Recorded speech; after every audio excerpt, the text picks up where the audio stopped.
Min-investigazzjoni preliminari riżulta li l-aggressur allegatament spara madwar 3 tieri bil-vittma tintlaqat minn tnejn f'wiċċha u f'sidra.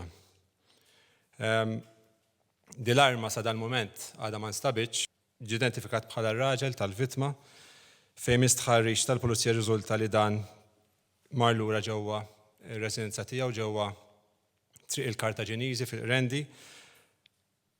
Il-pulizija fil-fatt ilha mill-ħabta ta' 29 ta' dalgħodu fuq il-post bl-assistenza ta' negotiators, pulizija stess minn tagħna, flimkien ma' diversi sezzjoni oħra tal-korp, inkluż l-Special Intervention Unit, li allura huwa l-SWAT team tal-korp tal-pulizija.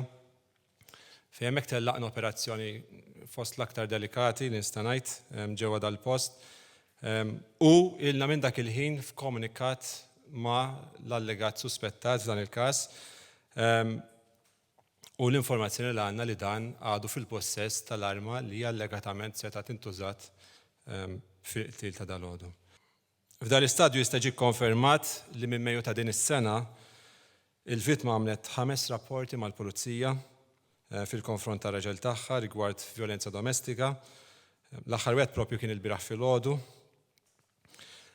U ngħid li għajr wieħed minn dawn il-rapporti fejn hemmhekk kien rapport li kienet soffri ġrieħ ħfief, il-rapporti l-oħra kienu ta' vjolenza psikoloġika. S'Ottubru ta' din is-sena dan il-unit tressa 152 b'kumpilazzjoni u 605 persuni oħra quddiem is-seduta.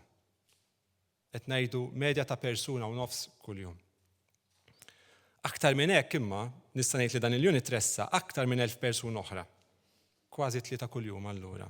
Bi vjolenza domestika li ma' każijiet għandhom jinstemaw fis-seduti skedati matul is-sena d-dieħla. Filwaqt li diġà hemm seduti skedati għas-sena ta' wara l-2024 fejn diġà għandna il fuq minn 500 persuna hemmhekk akkużati b'dawn l-istess reati.